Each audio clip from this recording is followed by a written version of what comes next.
Hello and welcome to another episode of Shame is Delicious, a slightly unorthodox one this week because you might see that Darren's been kidnapped and is in the back of a van somewhere and is holding a phone and is sending us a message. What's going on?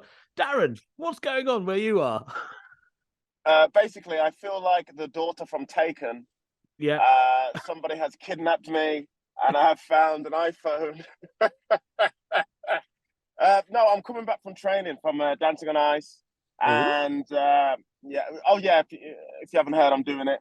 And we're supposed to be recording a podcast today, and we couldn't actually go to our normal studio. We're supposed to do it at home, and I was running so late. We've just started recording me in the car.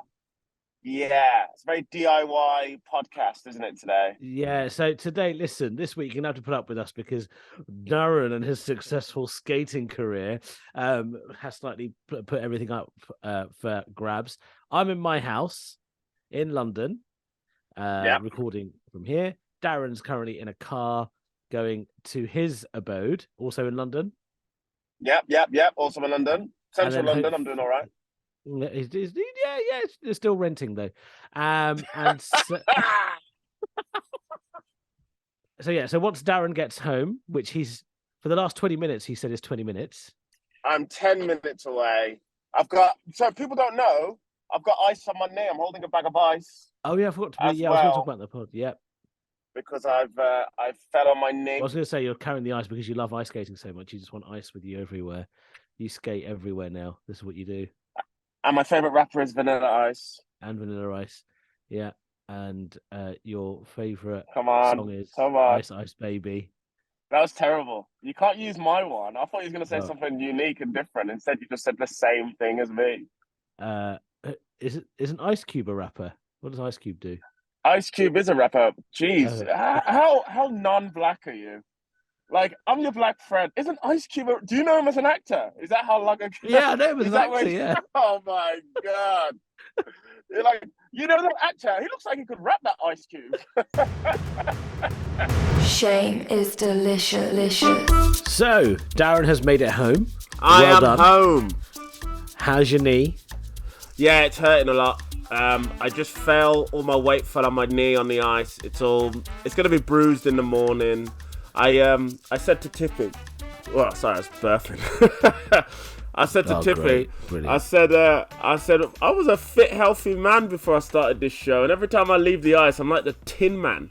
I can barely move, man. My neck, my back, my hips, it's all just broken. I thought you were gonna burst into the song. My neck, my back, my hips, and my crack. Everything is broken.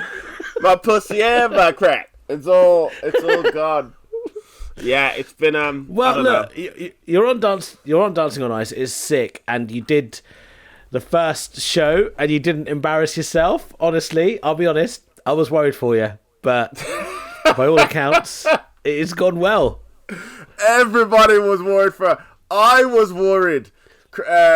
Christine saw me in the warm up, and like. He was like, just keep smiling because I was completely lost in the warm-up for the show because there's a big difference between being on the ice and ice skating, you know, and then having your routine and the music and the fire and even the ice is a different colour because they had chilies on the screen, but that reflects on the ice. So I felt like I was on acid on my first run through.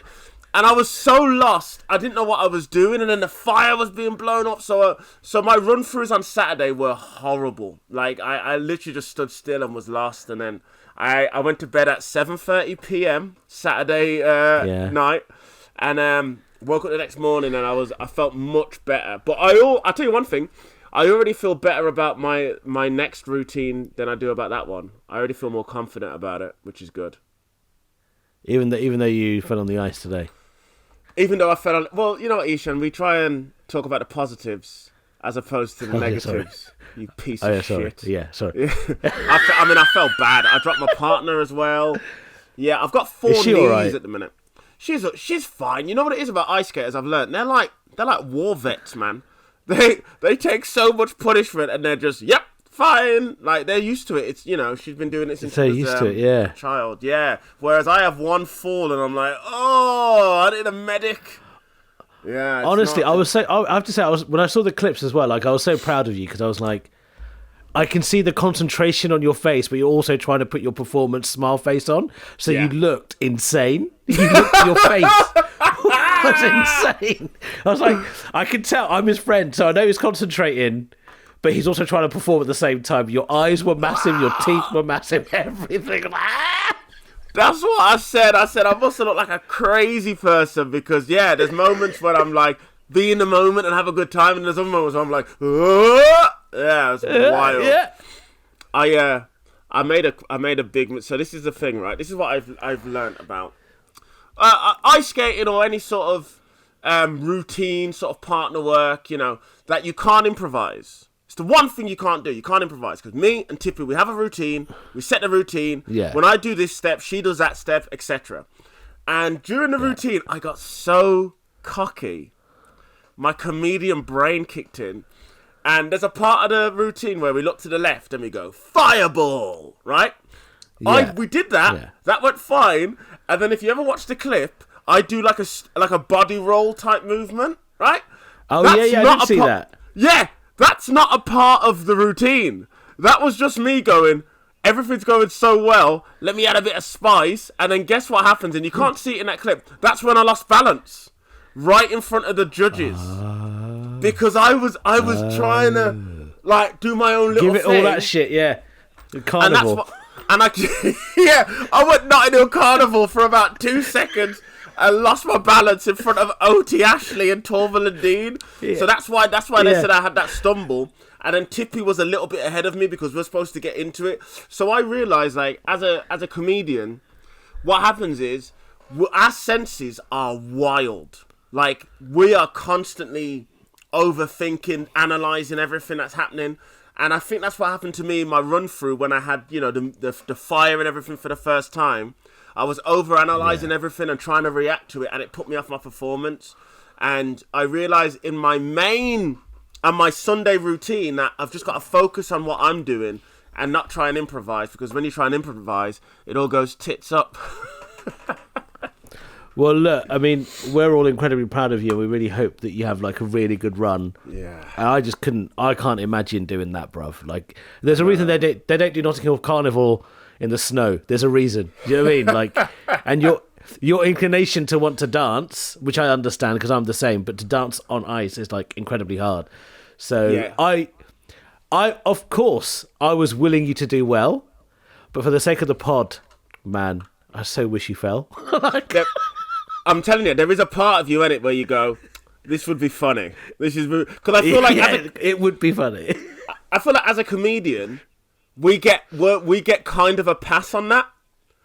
Like if I fell on my ass and just slid across or slid into the audience, you know how funny that would be for everyone. They would love with that. Your arms flailing like this. Whoa! I do the Todd Carty clip. Have you ever seen that? Where he lost his balance and he went down the tunnel like this. Yeah, it's wild, man. I said, like, I feel like a full-time figure skater who dabbles in comedy. That's what it feels like at the minute. I haven't done a gig because in right ages. now, because right now you're just like going from rehearsal to performance to rehearsal to performance. That is it. I just want to say as well, big shout out to everybody who voted. Thank you so much to everyone who voted. And thank you to everybody who watched the show who normally wouldn't watch the show. Because I felt like there was a lot of people who... Because everybody would say to me, they go, I don't normally watch the show, but I'm going to watch it for you. I appreciate that. There is that part of me that thinks, you're hoping I fall. You're hoping like Tippy's blade gets caught on my trousers and rips it straight down. Whatever the reason, and the thing is, ITV are going to love that. ITV, the boss is going to be like, that's why we got Darren on. He's going to bring an audience that otherwise wouldn't watch the show, and they get to see all the amazing wares we have at ITV, like The Masked Singer and what's their sitcom? What's their soap? Emmerdale. Coronation Street. Emmerdale. How do you not know? Are they both ITV? Yeah. Oh, I don't fucking know. Or they used to have, was it Different Strokes? Was that them as well? That's an old one. Was that on That's ITV? how you know- I said Different Strokes was not Different Strokes. Shit, Different Strokes That's is the American one. No, I've got the wrong show. Well, what you talking about, Willis? Yeah, all right. We don't have to use your lips like that. That's how he does it. That's offensive, But dude. that's how he does it. That's how he does it. I don't know, dude. Oh my god. I don't know. The black in me was not impressed with that. That was. Bro, that's how he does it. But that's too much. No, not Different Strokes. What was the one on the ship? There was a sitcom on a ship, on like a cruise line. Family Affair? Was that Family Affair? Was that the one? I don't Oh, know come what on, you're dude. talking about anymore. Did your mum not care about the soaps? Only Indian ones. Oh, like what? What's a popular Indian soap? Oh man, there's so many. I'll talk about it in my set as well. There's one called Yuki Saas Pi Kabhi Bahu Thi, which translates to because your mother-in-law was also a daughter-in-law. And the whole thing is basically how her in-laws keep getting pissed off with her about everything, no matter what she does. So she dropped some dal in one of the episodes, and her mother-in-law had a breakdown. I like that, as opposed to like, EastEnders Christmas special. Wait, that always got me as well. By the way, EastEnders Christmas special. This is why I soaps. I've never been a big fan of soaps because it would be Christmas Day at my house. We're all having a good time. As soon as like 8 p.m. comes, it's the EastEnders Christmas special. My mum would literally kick all of us out of the main room. Like, go upstairs and play with your toys. And they're all downstairs watching the EastEnders Christmas special. And it was never a happy time. It's like, oh, who just got ran over by a car? That's the... Car, yeah. Or someone drove off a cliff edge or something. Exactly, yeah, that was the... wasn't that how Barry was killed? It was pushed off a cliff. Yeah, I think it was a Christmas special. But we're like, man, we were just having, good tidings and having a good time at Christmas. And now we're watching someone just get pushed off a cliff. And my mum's like, yeah, I love it. Having a lovely family time. When you did Dancing on Ice, like we've already said, like, a lot of comedians would love to see you just fall because it'd just be funny. Not because we hate you, but we think it'd be funny. Yeah, I get that. And because you didn't embarrass yourself, like, we've both been lucky enough to do, you've done a lot more TV than I have, but have you ever done anything on telly where you're like, fuck, I wish I didn't do that? Oh, I mean, I've done TV shows where I haven't really prepared very well.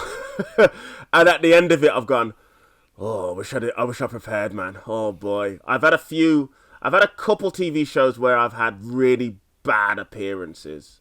But in terms of like stuff, no, I mean, weirdly, I've done bungee jumping on TV. I've done, abseiling on TV. I've had snakes thrown on me on TV. But none of I can't think of anything that I necessarily regret or I'm embarrassed about that I've done on TV. I'm trying to think.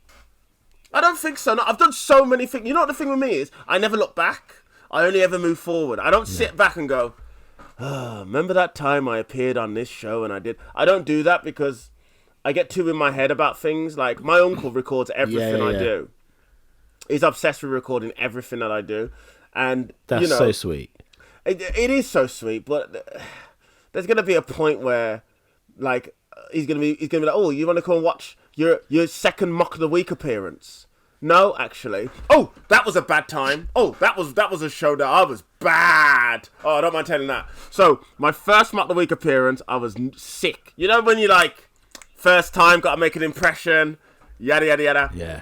My second time, you wore your. I remember you wore your white shirt with flowers on it, the one that you had on your first tour poster. There you go, stalker. And I remember thinking to myself, oh yeah, I got to come back, do it again. I didn't come back for about 2 years because things were so busy and whatnot. I was just like, oh yeah, Mock the Week, But I'm not a politics comic. Like, I don't really give. I know a bit about politics. I mean, we got that from you saying I'm not a politics comic because there's no such sentence. I'm not a politics comic. That's true. I'm not a politics comic. I'm not a politics comic. I really showed myself up on that one. Yeah. So I remember we came back and it was during COVID. So this was like, I think it was 2021 maybe. And there was the barriers in between us. They had the plastic sheets in between us or whatever. And you get your writers and you work on stuff. And I remember being in there and figured to myself, oh my gosh, I'm hating this. Because I felt so out of place. Because I realised that, like, when you do a show like I'm At The Week, for example, all the comics you do are great. They're great. But you have to be up to date with politics. And you have to almost come across like you care about it. Even if you don't care. Some comics I know don't care, but it's a gig and you do the gig. I had all these jokes and stuff. And I remember sitting there. And I think Catherine Bohart was on. Ed Byrne was on. Felicity Ward was on. And I can't remember who else. But, Hugh and whatnot. And everyone's really nice. And I remember sitting there and figured to myself, oh, man. I felt out of place. I remember feeling like I was at a barbecue. And I was the new guy at a barbecue. And all these people, it was like a family barbecue because everybody really knew each other. So I already felt a bit out of place on my second time. Just because I had such a long gap in between me visiting, coming back on the show. Yeah. And at one point, I remember they started talking about Angela Rayner. Like Labour Angela Rayner. And I remember sitting there with a death stare, thinking to myself, I don't give a fuck about Angela Rayner. Like, I remember, I said, dude, and there was no audience. The audience were all on Zoom, so you could just hear the audience, There was no audience in there. They were all like, Zoom. And I remember that Angela Rayner stuff came up, and I had these jokes at Angela Rayner, and I just looked forward and thought to myself, I do not give two shits about Angela Rayner. Oh my gosh, I'm in over my head. I probably shouldn't have said yes to this. Because I just did it. That's so funny. And I'll tell you this now. You can watch the Mutt the Week appearance. Just tap Darren Harriott Mutt the Week. I'm barely in it. Like, I nailed my comedy bit, because that's what, you nail your bit when you go up into stand-up and you do comedy. And I nailed this scenes we'd like to see stuff, because I always enjoy that stuff. But I tell you, the general discussion, I just felt awkward, like I couldn't, almost like I couldn't jump in, but I also didn't feel confident. But I also didn't feel confident enough in the politics stuff, because I don't give a shit about politics in that way. So I learned a real lesson from that appearance. And, they're such good eggs, those guys who had me on the show. But I would never do a politics show again like that, ever again. Because it's not me. Like, for example, Have I Got News For You? I don't want to do it, ever. I've got no interest in it. I don't want to be on there. I don't want to be on there talking about her. And so did the... I don't give a shit, man. Talk about R. Kelly. Like, let me talk about something that... Talk about paying for Twitter, which I'm proud of. Talk about stuff that I know and I can riff off. Talk about sex. But if you ask me to talk about, what's his name? Let me Google it. Nadeem Zahawi over his tax thing. Like, I don't know the ins and outs, but I can talk about, good for him, eh? I don't know anything about it, man. So yeah. So that was probably my probably one of my worst ever TV appearances, just because I knew I was out of my depth, and I shouldn't have said yes to it. I can say that. I mean, it's easy. I mean, some would say the reason the show was cancelled was because Darren had a terrible second appearance, and I don't mind. I'll tell you I enjoyed. And one second, finish. I'll tell you how I knew it was bad, because Dara Breen at the end of it went, "Is that all right? Was everything all right?" And I was like, that was not great. But then we all had drinks and stuff at the end, and we all hung out in the green room. Everyone's so nice, but it really, I remember at that time for me, it really felt like everybody was fighting to get their jokes in, man. It was a proper battle. Right. And I also think because we had the screens between us, the plastic screens, it just added to that element of trying to fight to get your jokes in. But I tell you, trying to get over the screen. Over the screen, and I tell you, you could tell who was really giving it a go, because steam built up on the side of their plastic screens. Hey, you could. Funny. I'll tell you one thing: you could see my face clearly. There was no steam built up on either side of Darren Harriott, because I was silent, dude. I've enjoyed mock whenever I've done it. To be honest, I always enjoyed like the desk bit, and they kept telling me like, oh, they thought that my scenes could be stronger. But what would happen is, I'd have some cracking gags in the scenes, but they were probably a bit too risky, so they wouldn't put them in. Is that what they said to you? They said that your scenes could be better. Yeah. Wow, I never got feedback like that.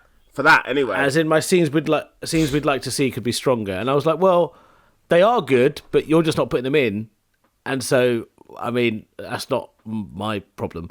But I did it 3 times. I think that was enough. Even if it continued, I probably would have gone, the amount of effort it takes to do that show. It's a lot, man. It's a great show, and I'm glad to have done it. But, like, yeah, I don't know if I would have done it again. But you're much better at that sort of stuff than I am. Like, I'm much more free-for-all. Like, let's talk about anything. When it comes to politics and being in that environment, I always feel way out of my depth. I could understand. I honestly thought you'd probably end up being like a regular on there or something. Yeah, well, no, I mean, I liked it, but then it came to an end anyway. I think for me, the one I hated the most, well, I loved doing it because I really loved doing shows like, football's funniest moments or crazy things pets do. I love that. I love that shows. stuff. Yeah. So for anyone who doesn't know, I'll let you get to the story. Anyone who doesn't know, how those shows generally work is they'll say football's funniest moments. They'll have a list of 50, moments that they want to talk about. And then they'll literally, because me and Eshaan are quite low on the pecking order, all of the really, really good stuff, we probably won't get them. Like, we probably won't get the, Cantona kicking a fan type thing. Like, that'll go to, like, an ex-player or somebody, somebody much more... So we get what's left around, and they'll give us about 7 or 8... Darren Bent kicking a ball against a beach ball. We'll get shit like that. Or Darren Harriott appearing on Dancing on Ice. It'll be, like really, really low ball stuff. And then we get to pick which ones out of the 10 that they've sent us we want to talk about, and then we just talk about them like that. I love those shows, man. They're so easy to do. And when you're a comic, like, because they're normally used to talking to, like... sports people who don't really have much personality, but obviously it's hard to go against somebody who was actually there. For me to go in there and go, I can't believe it. I mean, that's absolutely wild. Love it. I love those gigs. I love those shows. So when I got football's funniest moments, I was like, oh my God, I'm so excited. And so I wore a football top and I wore this, basically all my hoodies were in the wash. So I just wore this old hoodie, right? As I was getting to the place, there was a sudden downpour of rain, right? Got to the place we were filming. They had no makeup. And then they said, you can't wear the football top because of branding. So, because I was inexperienced at this point, right? So I'm wearing this old hoodie. My hair looks like shit. They filmed me and then they put me on quite a few bits. And every year, whenever it airs, particularly at Christmas, people message me going, oh my God, I've seen all football's funniest moments. And I look like absolute dog shit. And I'm not really a vain person. Yeah. And I've, I never thought about, when I go on TV, I need to look a certain way. But whenever I see that, it kills my soul because I know that one day, if I get more and more famous or something happens or, I get better looking or whatever it might be, I'll be on a fucking chat show and Graham Norton or Jonathan Ross are going to be like, you haven't always looked this good, have you? And there'll be a still from football's funniest moments. And I'm going to be like, fuck, I can't believe that's come out again. Yeah, I've got a few of those appearances on TV when I'm like, oh yeah, I was really eating takeaways then. Holy shit. I've got a few of them. It just happens, innit? You catch yourself. Like, I did another Talking Head. Do you know which Darren I miss? I miss the Darren from Stand Up Central. What, bearded with hair? Bearded bouncer Darren, yeah. Bearded bouncer Darren with hair on his head. He was a real treat, that guy. His eyes, he had so much hope in his eyes. He was always like, I'm a security guard, but guess what, guys? I do stand up at night. I'm like Batman or something. Who knows? That Darren. Nowadays, this Darren... Yeah. This Darren is like, I don't even know what comedy is anymore. It's like, I'm doing anything but stand-up at this point. But it hadn't been crazy to see that from when we first met, from when you first punched that table at the Piccadilly Comedy Club, New Comedian of the Year Awards, to where we are now. You're dancing on ice. I'm doing Aldershot. Yeah. You've got your big gig that you can't say yet, coming out soon. Yeah. Did you say Aldershot? Oh, yeah. Well, yeah, I did say Aldershot, yeah. Oh, God, that's a sad place, dude. Hold on, let me tell you how many I've sold in Aldershot. This is one benefit of doing this gig from home. But you plug what you need to plug, and I'll tell you. I love this. What Hug won. Guys, I am on tour in September. My tour is called Roadman. Tickets are available They are plentiful. So please do get your tickets to come see your boy. Come on. You can't listen to this podcast and then not come and support us on tour. That doesn't make any sense, right? We are even funnier on stage. Don't hold us to that. Also, February 16th, you can catch the Shame is Delicious first ever live show at Manhattan 34 as a part of the Leicester Comedy Festival. Tickets are selling really well, so please do get a ticket if you live near Leicester, from the Midlands, whatnot. Do come up there. We will take pictures and do all that sort of stuff. And give us your stories of shame as well. Also, Saturday, 4th of March, we are performing as a part of the Just for Laughs London, their first ever event. Shame is Delicious. That'll be our second ever live show. Do please come to that, baby. Oh, please do. Also, you can catch me with Rachel Fairburn for my show You Dress Funny, 7th of March. We are at the Manchester Frog and Bucket. Last time we were there, we sold out. It's a show where comedians have to wear costumes and do material in them, and then we talk about what they're wearing. It's a really good, funny concept comedy show. Do come along to that. And the 22nd of February, we are doing the same show in Birmingham at the Glee. So do please come to that. You can tell these plugs are good because I'm at home looking at my phone while I read them. This is like straight. Yeah, you're absolutely killing it. Fucking streamlined, innit? By the way, that 4th of March date, I'm moving my Swindon show for that, so please do come along. In terms of the answer to your question, Aldershot, how many tickets have I sold? Go on. Darren, how old am I? 36. 7. I'm 38, and that's exactly the number of tickets I've sold. That's a good... 38 tickets. That's pretty good. That's decent. Oh, also, while I'm here, please do keep voting for me on Dancing on Ice. I'm going to need your votes every Sunday. And Guessable, the new series of Guessable has just started, guys. So please do get involved in that. Comedy Central every Wednesday. Wednesday at 10 on Comedy Central. My episode of Guessable with Darren comes out on the 15th of February, just after Valentine's Day. So you can watch it with your loved ones, arm in arm, after you've had lots of Valentine's Day sex. We do get a plug for the podcast on the show as well, which is great. Hope they keep that a bit in. But yeah, go and see me, eshaanakbar.com/tour, all over the country. Tickets are actually selling really well. I've sold 2,238 tickets. So I haven't even checked what I've sold yet. I'm slightly worried. I don't want to be like, how many have I sold? 17. Please do get tickets to the tour. The tour starts in September. I'm a very funny comedian. You don't. That's not what a shit plug. I'm a very funny comedian. What the fuck? I know. I might as well have gone. I'll be wearing a nice jacket at the gig, so might as well come see the jacket. I can tell you one thing though. Darren Harriott is not a politics comic. I'm not a politics comic. No, I'm so dumb, and I. Oh bloody hell! You can really tell the education on that, innit? This is how stupid. This is how dumb I am. You know when they have like local elections, and they have like. Yeah. I always think when they put the people, I never know who they are. I always think they're missing people. I'm no one knows who they are. I don't know. I'm like, no one actually knows. For a guy that went missing, he's smartly turned out, isn't he? It looked like he had his. Is that what he was wearing when he left the house? That's what I'm thinking. His shirt and tie. Bloody hell. Yeah. Absolute mess, mate. Absolute mess. So, look, we've got a listener shame story. And by the way, please do send your listener shame stories to us. Get in touch with us. You know where to find us. All on social media. We like all sorts of stories. And Darren and I will go through them and tell you whether or not you need to feel any shame. You should feel shame. Shame! Generally, I feel no shame. But Alice is going to tell us this week's listener shame story.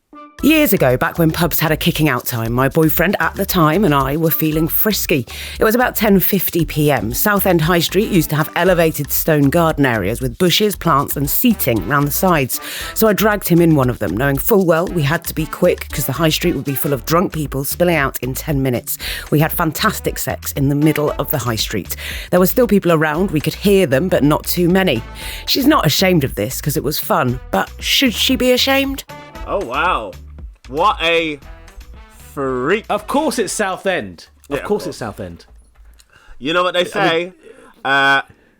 Freak in the streets, freak in the sheets. Wow. Do you know what? You sounded like Vanilla Ice. Freak in the streets, freak in the sheets. I like. Do you know what? Actually, a quickie before everyone comes, like before last orders, like everyone leaves the pub, is actually pretty. It's pretty hot. Yeah. You know, I'm not against necessarily outdoor sex. Sometimes you've got to live life on the edge, as they say. You know, Yeah. You want to feel the wind beneath your balls, I guess. I also think if drunk people saw you shagging, they'd probably be like, "Way, go on, son." There is a part Go on. of me though. If I'm having sex with somebody and I look to my left and I can see a Matalan, I'll be like, Jesus, what the fuck am I doing? Have I ever told you the story of when I got caught having sex outside? Oh God, no. This is during my banking days. Of course it was. Under the West India Quay station. The DLR goes over the top. I was having sex with this lady. And then one of the estates, Canary Wharf estate security guards, he popped round. And the lady said to the man, "If you say nothing, you can stay and watch." Jeez, what a freak, dude. Dude. What a freaky girl that was. Was that the coconut chocolate girl? No, it wasn't coconut chocolate girl. And then, do you know what I did? What did you No shame. What did you do? Carried on. And he We finished. And he was watching. Yeah, he stayed and watched. And then we went our separate ways. And what did he say when you finished watching? Nothing. No words. Not a single word came out of his mouth. He went and jerked off in his cabin after that. Of course he fucking jerked off in his cabin. So look, this listener, you've got nothing to be ashamed of. I think it's absolutely wonderful that you did that. Well done. I mean, I'm a big fan of your sense of living life on the edge and having a good time. I mean, I think a high street is a bit much. Okay, would you rather have sex on Southend High Street or Ladypool Road? I mean, what's wrong with Ladypool Road? Oh, come on. Ladypool Road is fucking horrific. Come on, bruv. Aren't most of them horrific? They all have gambling shops and poundlands. They're all rough, mate. Doesn't mean you should get Not all high streets. Well, I mean, we don't all live in fancy parts like you, sir. Where I'm from, Kensington mate. High Street's all right. I mean, Kensington High Street is okay, but there's a lot of like crazy people on that high street because there's a lot of money there. That's true. So that's true. You don't want to. It'd be very different shagging somebody in a bush on Kensington High Street and have 4 mentally ill people trying to join in. That's Kensington High Street. True. It's wild. That is true. I think, Alyssa, you should have a tad. I would say a tad bit of shame. However, me and Eshaan both agree that you're fun. You're pretty fun. So, yeah. Get in touch, Alyssa. Oh, this is not a dating app for you. Don't get in touch with it, Alyssa. Don't. Stay away. You don't. Stay away. You don't need that. Well, look, if you want to hear more amazing analysis like that from us, get in touch. Tell us your listener shame stories. They don't have to be about you. It could be about somebody else. But luckily, Darren and I have lived a life where we can make judgments on other people and the way they've lived theirs. Yeah, that's fair. I agree. Yeah. Next time we do one of these, we should both wear top hats. Yeah, we should. While we judge everybody else. Thank you all for listening and bearing with us. Obviously, this is not the normal way we record the podcast. It's not obviously ideal. So thank you all for bearing with us. We're still trying to get the podcast on, even though Eshaan is super busy with his super secret thing that he's doing. He's working on, and obviously I'm doing Dancing on Ice. Of course, Darren's not so secret thing that he's doing. Thank you again for all of your lovely votes. Vote on Sunday. Every Sunday, the only vote you need to do is for Darren Harriott. And please do come to the live show as well. Please do come to the live show, and please share the clips as well. Sharing the clips have been going really well for us. Owen and Alice, they work really hard on getting everything prepared for us. So yeah, if you do see a clip and you like it, do share it. Share an old clip. Doesn't really matter. Go on any of our Instagram accounts, on our grids, on our Facebook, and go over some of the old clips. They're all very funny. Do give it a go, guys. Thank you so much for all the support. I'm really fucking selling it, aren't I, right now? It's because I'm sitting down and I'm like in my house. I'm ready. And with an empty Evian bottle. It's that bottle's very distracting. Yeah, there's only a little bit. It's like a sample. Okay. Yeah, it's like a sample. Righto, see you again soon. Bye. Shame is delicious. Shame is delicious. Making bad decisions. Shame is delicious. Making bad decisions. Shame is delicious.